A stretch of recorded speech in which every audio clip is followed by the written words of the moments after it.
A gente vai dar início aqui a essa aula de fundamentos de imagem, tá? E o que é que a gente vai ver aqui nessa aula, né? A gente vai ver os elementos da percepção visual, o modelo de imagem, a amostragem de quantização e uma parte de relacionamento entre pixels de imagem. Tá? O objetivo é compreender de maneira básica o processo da percepção visual, tá?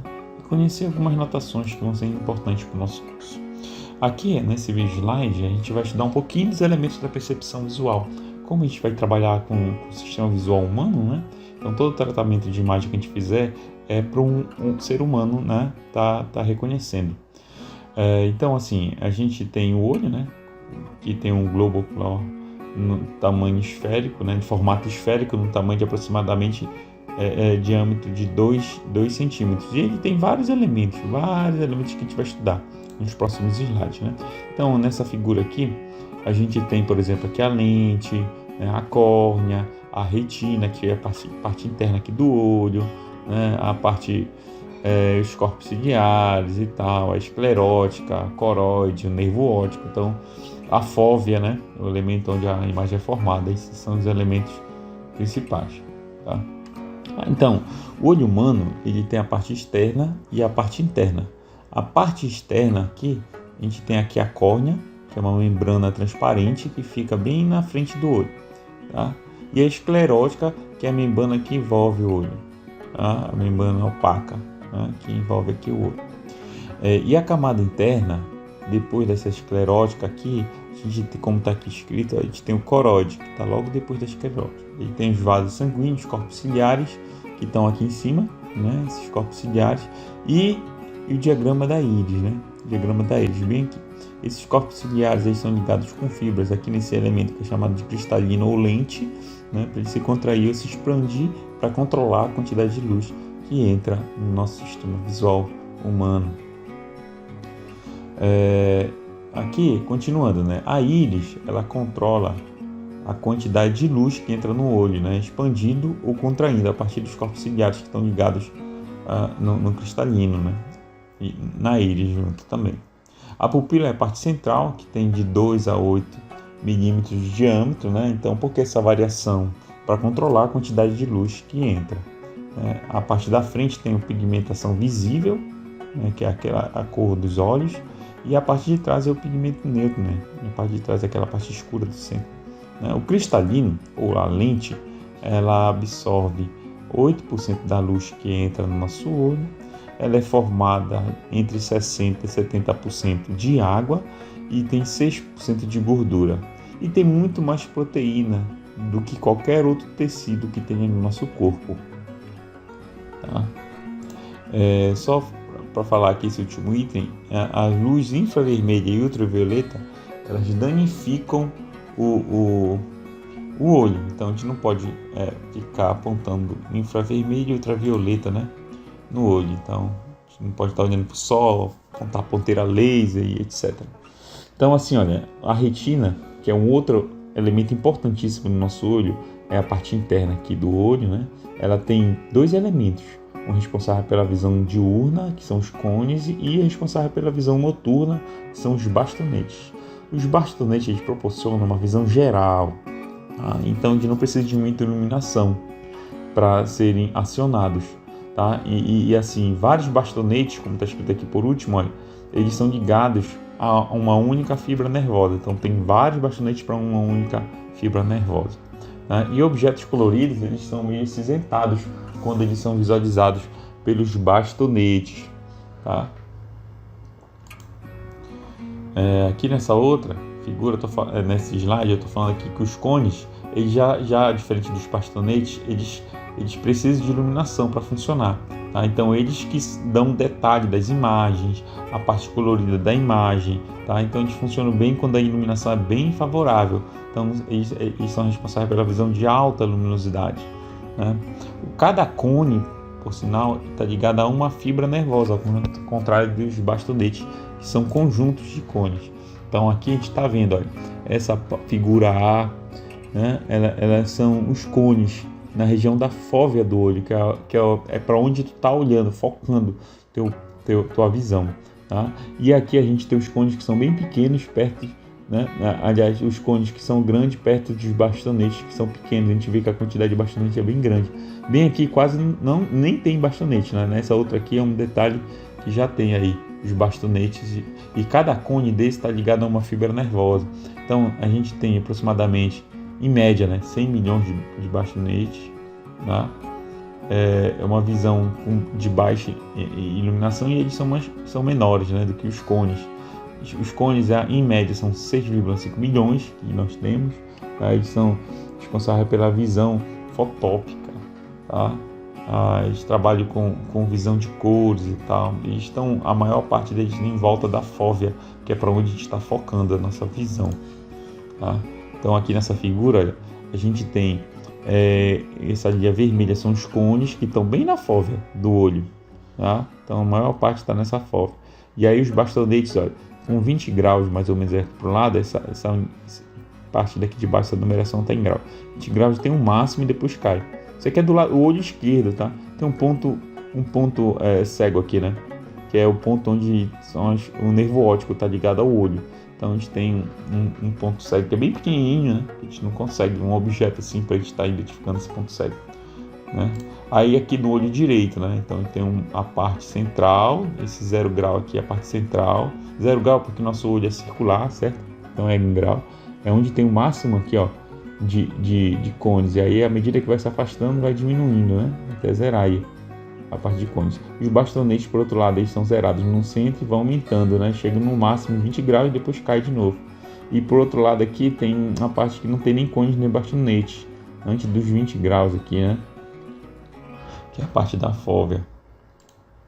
Então a fóvea é uma depressão circular, tá, de aproximadamente 1,5 milímetro de diâmetro, e ela está lá no centro da retina, onde fica ligado no nervo óptico para formar a imagem. A fóvea ela pode ser entendida com uma matriz para facilitar as contas, tá? Então, apesar dela ser circular, a gente pode fazer ela uma região quadrada de 1,5 por 1,5. Tá? Nessa região tem alta densidade de cones, aproximadamente 150 mil cones por milímetro quadrado. Tá? Na melhor região apresenta cerca de 337 mil cones, nas melhores regiões ali, onde tem a maior densidade. Tá? Então, essa informação aí é importante até para entender esse exemplo aqui. Tá? A forma do cristalino é controlada pela tensão dos corpos ciliares, como eu já falei, né? Então, o cristalino se expande ou contrai para controlar a quantidade de luz. Por exemplo, se tu sai num ambiente muito claro, tu pode ver que a tua pupila diminui de tamanho. E quando está no ambiente escuro, a tua pupila aumenta de tamanho para entrar mais luz para te poder enxergar os objetos. Tá? A distância entre o centro focal do nosso olho, como está aqui esse Czinho aqui, tá? E o cristalino, né? Do centro focal e o cristalino aqui, o centro focal aqui, né? Varia de 17 a 14 milímetros. Né? Quando o objeto está uma distância maior que 3 metros, essa distância aqui está a 17 milímetros, como está nessa figura. Tá? E aí a gente pode fazer uma relação de triângulos, né? Para identificar o comprimento da imagem nesse exemplo, que é formada no nosso olho. Então o observador está a 100 metros de distância de uma palmeira que tem 15 metros de altura. Tá? Como uma distância muito grande, a distância do cristalino ao centro focal é 17 milímetros, como está escrito aqui, ó, 17 milímetros para regiões maiores que 3 metros. E aí faz uma relação, a altura, né? Os catetos aqui da altura, a distância, vai ficar 15 sobre 100 é igual a x, que é a altura, sobre distância 17. Então 15, que é a altura, sobre 100 é igual a x, que eu quero saber esse x sobre 17, que dá 2,5 milímetros. Então a imagem que é formada no olho humano vai ter 2,5 milímetros. Tá? Bem, adaptação ao brilho e discriminação, tá? Então é o seguinte, a gente tem capacidade de entender 10 elevado a 10 níveis de luminosidade, a gente consegue perceber isso. Então é gigante, né? Essa variação de luminosidade que a gente consegue perceber e adaptar-se ao brilho, né? Porém, o brilho é uma função logarítmica da intensidade de luz, né, no olho. Nesse gráfico aqui, a gente tem limiar de ofuscamento e limiar escotópico, né? É o seguinte, aqui a gente não consegue ver nada, só vê branco, e aqui a gente só vê, aliás, só vê escuro, e aqui em cima a gente só vê branco, tá? A gente pega uma faixa bem escura até uma faixa muito clara, né? Aí, aqui como está escrito aqui, exemplo, a gente não consegue sair daqui do escotópico, né? Limiar escotópico para o limiar de ofuscamento rapidamente, né? Pegar toda essa variação, não dá para fazer isso.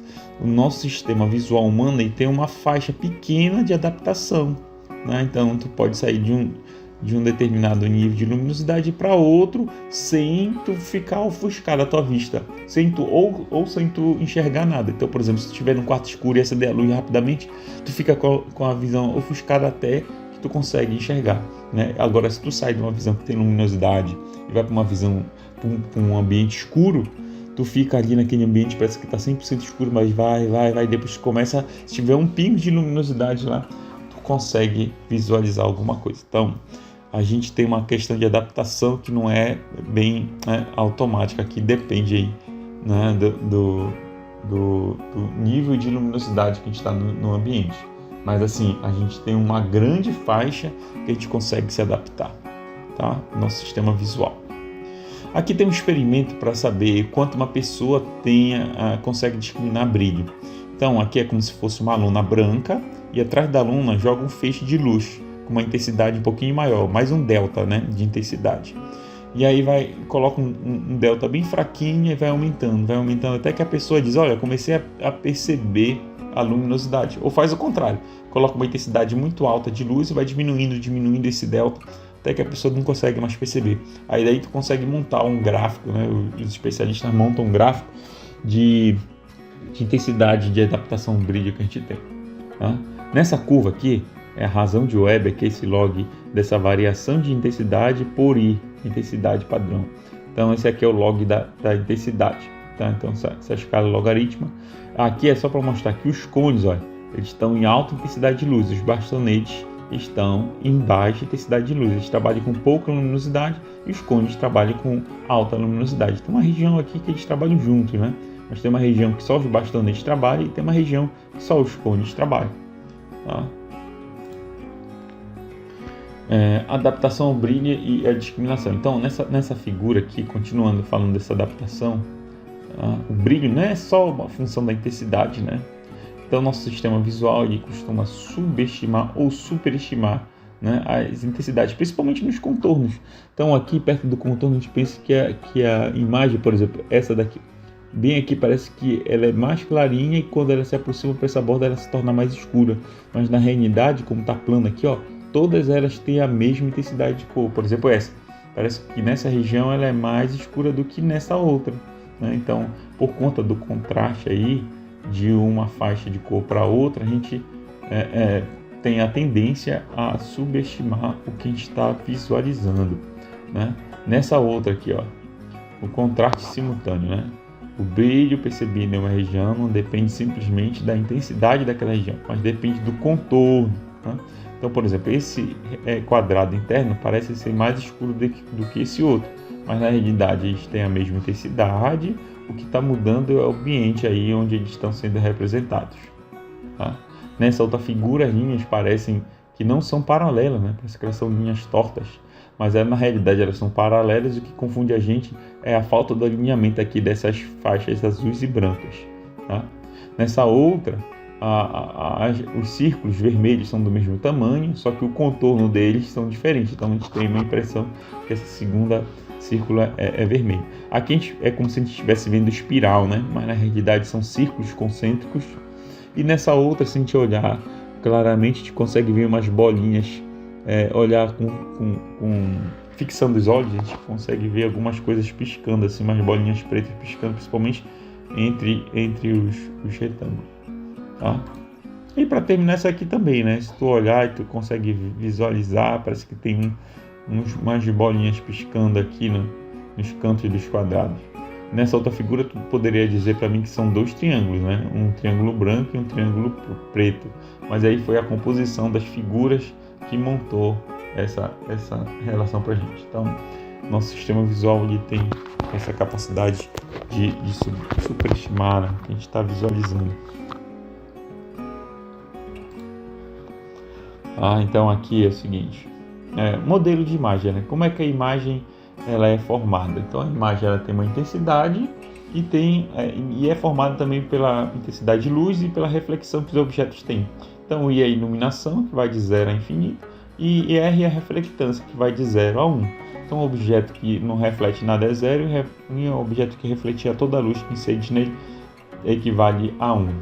Tá? Então o f de x, depende do I e do R, é a função que a imagem é representada. Tá? 0 corresponde à absorção total, no caso da reflectância, e 1 é a reflectância total. O I é a iluminação, por exemplo, a luz do dia são 9.000 lumens por metro quadrado. Tá? A noite de lua cheia é 0,01, olha a diferença brutal, né? Lumens por metro quadrado. E um escritório comum são 100 lumens por metro quadrado, a iluminação, né? Projetada para um escritório. E a reflectância é 0,01 veludo negro, e lembrando que a reflectância é de 0 a 1, 0,8 parede branca, 0,9 metal prateado e neve 0,93. Até que quando a gente vê as pessoas assim esquiando na neve, em filmes ou um esporte na neve, o pessoal sempre usa um óculos escuro, né, para não ofuscar a vista dos competidores ou das pessoas que estão andando na neve. Tá? De maneira geral, a imagem ela é trabalhada com nível, né? Então essa função de f de x, y, ela vai ser dada por níveis de cinza quando a gente estiver trabalhando com imagem monocromática. Então os níveis ele tem um valor mínimo e um valor máximo. Então o L aí vai estar entre o mínimo e o máximo, que vai definir isso são a quantidade de bits que a gente está disposto a trabalhar.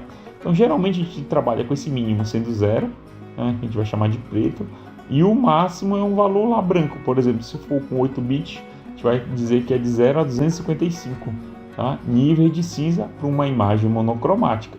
A imagem em cores, o tratamento é um pouquinho diferente, porque a gente vai trabalhar com mais de uma matriz. Padrão RGB, CMY, YK e tal. Então aqui são as imagens, só para a gente ter ideia, de torre de cinza, né? Então tem um preto, branco, assim por diante.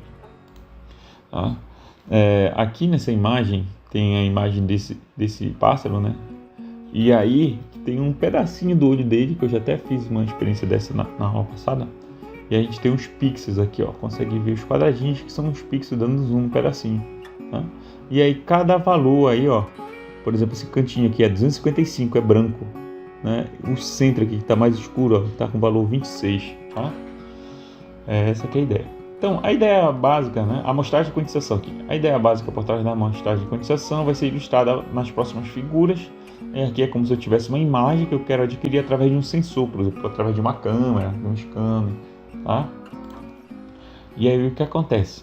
Né? A imagem ela pode ser constituída através de umas coordenadas x, y. O f de x, que é contínuo, ele vai ser digitalizado, né? E a gente vai ter essa digitalização nas amostras, que a gente chama de amostragem. A imagem vai deixar de ser contínua, né? E vai ter as amplitudes, os valores quantizados dentro da quantidade de nível de cinza que eu quero trabalhar, que depende do número de bits. Então é como se eu tivesse uma curva assim, ó, por exemplo, nesse exemplo, com valores contínuos. Aí eu faço uma amostragem, eu vou pegar só esses quadradinhos aqui, ó, onde tem nessa figura. Não vou pegar toda a imagem, né, porque isso é chamado de amostragem. Depois, cada nível de quadradinho desse vai se encaixar dentro das faixas de valores aqui, ó, que representa a escala de cinza.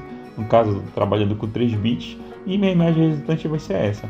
Tá? Então essa sequência aqui vai representar a imagem contínua.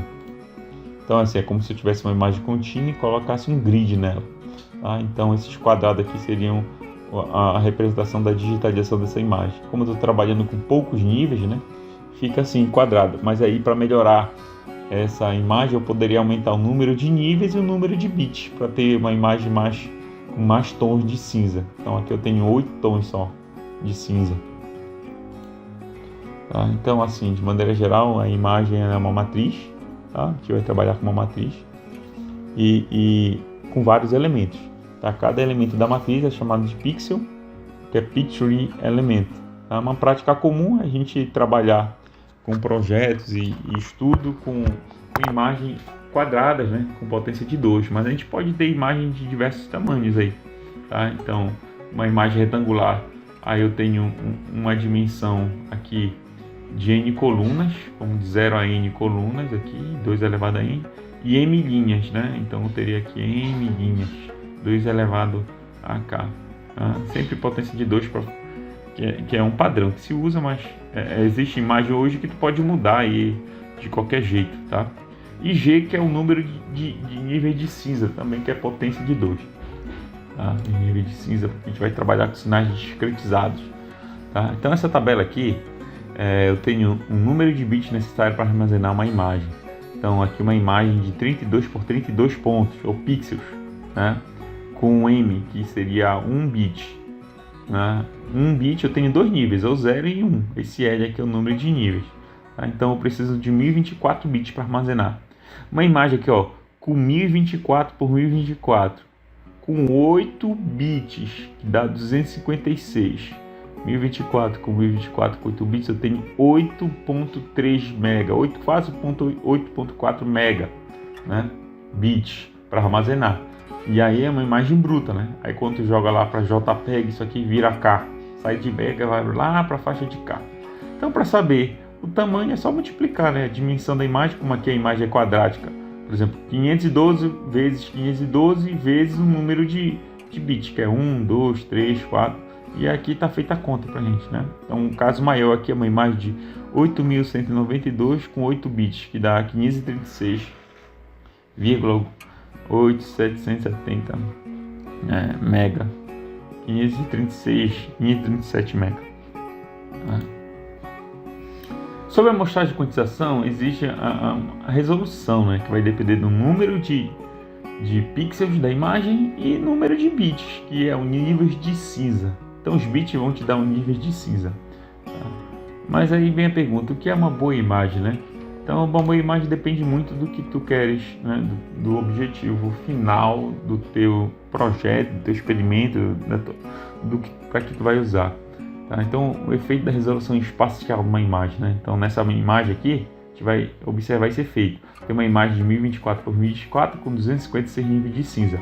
Se eu diminuir pela metade aqui, ó, número de pixels, eu vou para 512 por 512. De maneira geral, as imagens têm a mesma qualidade, nível de cinza não mudou, e aí eu vou só diminuindo, né, a imagem. Chega um momento que para ti já não é bom, que tu não consegue mais observar a rosa aí, que está aí na imagem, né? Ficou muito ruim. Mas de maneira geral, elas teriam a mesma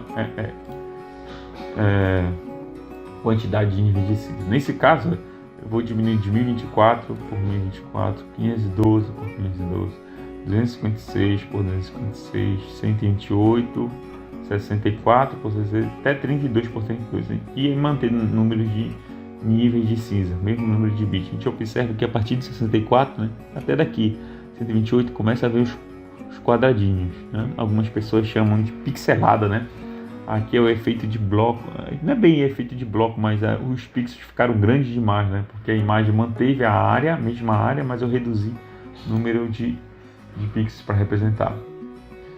Então aqui eu tenho a imagem original, nesse caso, olha, 452 por 374, tamanho dessa, com 256 níveis de cinza. Aí eu diminui os níveis de cinza agora, ó. Quando daqui para cá não tem muita diferença, né? Diminuir aí um bit, aqui eu diminui vários bits, né? A gente já percebe que tem um efeito de uma borda que vai surgindo, né? Contornos falsos, que é chamado, tá? Mas aqui nos primeiros, olha, 256, 128, 64, aí com 32 que já começa a aparecer esses contornos falsos. Então, quando a imagem diminui muito o número de bits, aparece contornos que a imagem não tinha, que são chamados de contornos falsos. E aí, quando reduz muito, ainda perde a qualidade, né? Aqui a gente já não consegue ver mais nada. E essa daqui só é uma imagem de dois valores, ou 0 ou 1.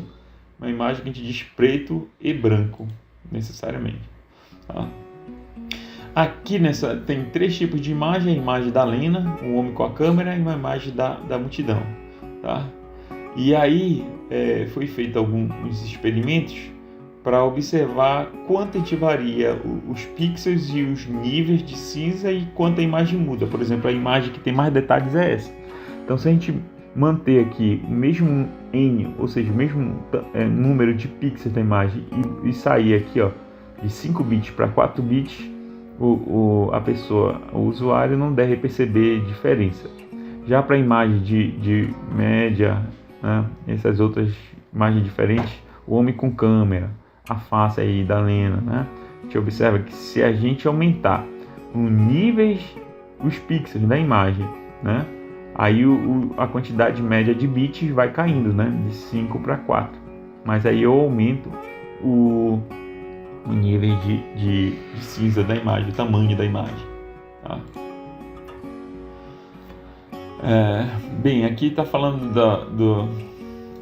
dos tópicos anteriores sobre a amostragem de quantização. São tópicos que eu estava me referindo a informações uniformes, né? Mas aí pode existir a possibilidade de fazer técnicas não uniformes, né? Como gaussiana, laplaciana, para melhorar o processo de digitalização de imagem, né? Então, em vez de eu dividir igualmente os níveis de cinza, né? E fazer digitalização uniforme lá dos pixels, eu posso trabalhar de maneira não uniforme. Então eu posso pegar uma imagem, regiões com alto detalhe eu faço uma codificação, e regiões com baixo detalhe eu faço com uma outra codificação, menos rígida. Então onde tem detalhe eu coloco mais rígido, onde não tem detalhe menos rígido. Tá? Então a amostragem não uniforme, geralmente as amostragens mais finas podem ser usadas em regiões mais nas transições bruscas, né, abruptas de níveis de cinza, tá? E uma amostragem mais relaxada, mais rude nas regiões suaves, né? A desvantagem é que a gente para identificar a fronteira de objeto, né? Ou seja, os contornos do objeto. A quantização uniforme pode, por exemplo, usar poucos níveis de cinza nas vizinhanças das bordas e os restantes dos níveis nas regiões mais suaves. Né? Então aí tu fazer a amostragem de quantização de acordo com as características da imagem. Tá? Relacionamento interpixel. Né? Então assim, os pixels vizinhos. Então eu tenho aqui o pixel central e eu posso determinar que os vizinhos aqui nesses 4, né, retângulos. Esse aqui é o XX. Então se eu andar aqui x mais 1, eu estou na linha x, andar para x mais 1 eu venho para cá, né? Coluna y. Se eu andar para trás, x menos 1, né? Para cima aqui, x menos 1, eu estou na linha anterior. Tá? E a mesma coisa, esse aqui está na coluna anterior, que é a coluna y menos 1, e esse aqui está na coluna posterior, que é o y mais 1. Tá? Isso aqui a gente chama de vizinhos de 4. A vizinhança de 4 de um pixel, N4 de P. Então um pixel tem, nesse caso aqui, é a vizinhança de 4 dada por essas coordenadas. Isso aqui é importante quando a gente está trabalhando com programação, né? Então se tem a coordenada de um pixel que pegar as vizinhanças de 4 dele, tu tem que pegar a coordenada, por exemplo, é o pixel 10, 10. Então quem é a coordenada desse pixel aqui? É a coordenada 10, 9. E esse outro é a coordenada, mesma linha, né? Linha 10, agora coluna 11, já que esse aqui seria o 10, 10. Então isso é para efeitos de programação. Aqui eu já tenho, além dos de 4, os cantos, né? Os cantos são chamados de diagonal. Então esse aqui de baixo, por exemplo, se aqui for 10, 10, esse aqui é 11, 11. Está na próxima linha e próxima coluna, que é esse primeiro aqui, ó, N mais X mais 1, Y mais 1. E esse que está antes aqui é o X menos 1, Y menos 1, que está aqui nessa coordenada.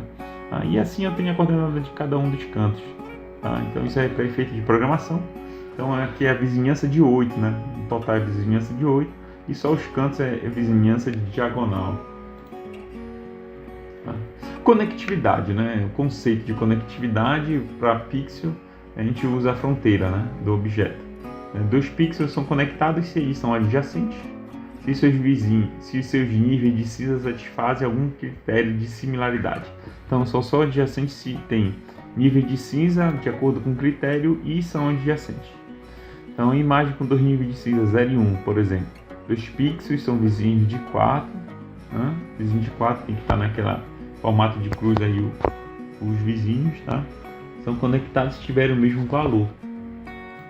Tá? E aí surgem outros tipos de conectividade, né? Conectividade 4, dos pixels P e Q com o mesmo valor e tem que estar dentro da vizinhança.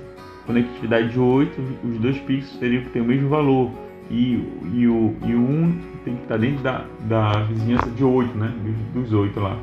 Conectividade de M, né? Conectividade mista. Dos pixels com o mesmo valor. Primeira situação. Se ele for conectado de 4, ele já é conectado de M.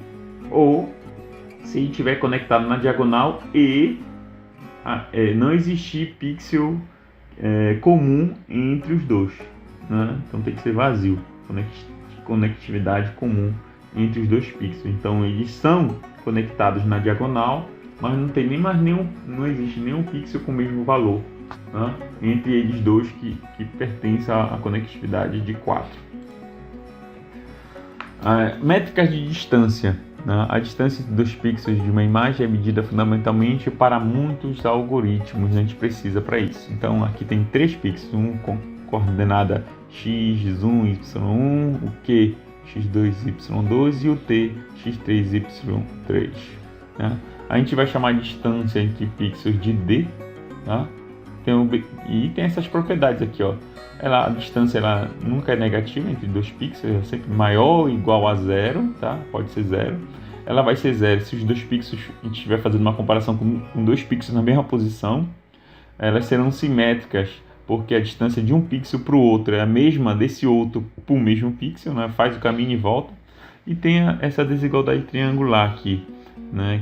Que é aquela questão da diagonal, né? A distância de um para o outro mais a distância de um para um intermediário, ela tem que ser sempre maior que a distância direta do P para o T, né? Aqui, ó, P, distância do P com o pixel Q, mais a distância do pixel Q até o T. Então é como se eu estivesse fazendo um caminho quadrado, né?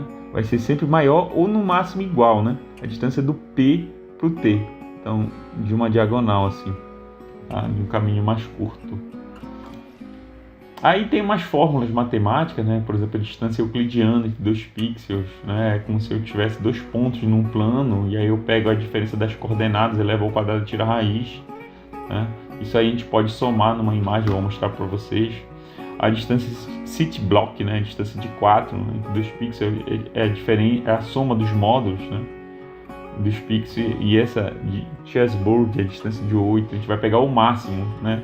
Se o máximo for entre x1 menos 2 ou y1 menos y2. O máximo das duas diferenças vai ser o valor dessa distância.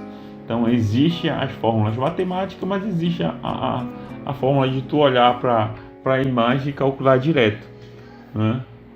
Por exemplo, a distância cityblock aqui, ó. Distância cityblock, né?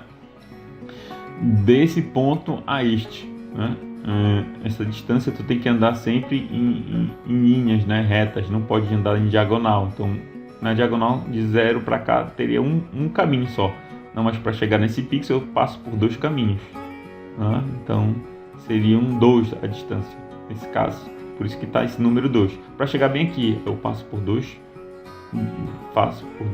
tem que dar dois passos, né, de 0 para 1, de 1 para 2 aqui para chegar. Então esse 2 aqui é a distância. Então essa é a distância de cityblock, que pode ser resolvida por essa fórmula aqui. Se esse ponto aqui for o ponto 3, 3, né, dessa matriz, terceira linha, terceira coluna, 3, 3. E esse aqui for o ponto, deixa eu colocar aqui. Então eu tenho o ponto 3, 3 por 3, vou colocar 3,3 do primeiro, e o segundo é bem aqui, esse aqui. Qual é o ponto que ele está? Ele está na segunda linha, quarta coluna. Aí pela fórmula, aí eu tenho que fazer a subtração de 3 menos 2 e segundo y aqui é 3 menos 4. Tá? Então essa diferença vai dar 1 em módulo, e isso aqui também dá 1 em módulo. Aí vai somar 1 mais 1 dá 2. Né? No final dá 1 mais 1 dá 2. Que foi o que a gente concluiu fazendo a rota. Né? A rota certa aí. Por exemplo, a distância de 8, né, para chegar aqui nesse ponto, aí é o menor caminho, vai na diagonal, são 2 pontos para chegar aqui. Para chegar aqui nesse ponto, faz o menor caminho, que é a mesma coisa fazendo a fórmula aqui, ó, né? Então, se a gente for fazer a mesma análise, para essa forma, a gente vai chegar nessa conclusão também, tá? Por exemplo, deixa eu ver aqui. De novo, se eu pegar aqui o zero como sendo o ponto 33, tá? Então eu vou colocar aqui 3 do x do y 3. Aí se eu quiser encontrar para esse canto aqui, né, que deu 2. Então ele está na primeira linha, aqui é a primeira linha, e ele está na 1, 2, 3, quarta coluna. Então essa diferença daqui em módulo vai dar 1, né, e essa diferença aqui vai dar 2. Então o resultado é o máximo. Qual é o máximo entre 1 e 2? O máximo é 2, então o resultado vai dar esse. Então por isso que está 2 aqui, né? 2. Tá? Usando a fórmula, né, a gente chega nesse resultado. A distância na diagonal, né? A diagonal aí é sempre o menor caminho, tá? Não, na realidade não é o melhor caminho. Depende, né, dos valores dos pixels, né? Então, como está escrito aqui, depende dos valores ao longo do caminho. Essa distância de m aí, ela depende dos valores. Por exemplo, se o P é 1 e o Q é 1, então você vai passar aqui por essa distância, né? Então, para chegar deste ponto a este, eu andei 2 caminhos. Né? Agora eu coloquei esse que estava em 0 aqui, eu passei ele para 1. Tá? Então, se eu passei ele para 1, aí o caminho agora vai dar prioridade para os caminhos retos, né, até chegar na diagonal. Então dou 1, 2, 3. 3 caminhos aqui, ó. Esse outro, né? Aí eu zerei agora o de cima lá. Esse aqui, ó. Que era 0, aliás, eu tornei ele 1. Então o caminho vai ser diagonal, reto e reto, né? Esse pixel tem valor 1 e esse pixel tem valor 1. Então só vou passar por eles. Então deu 3 também. Agora, se todos os valores da matriz tivessem o mesmo valor, então eu vou fazer o caminho completo. 1, 2, 3, 4, né? Então vai dar 4 aí o caminho percorrido. Tá ok, pessoal? Então era isso que eu queria mostrar para vocês aí. Obrigado, até a próxima.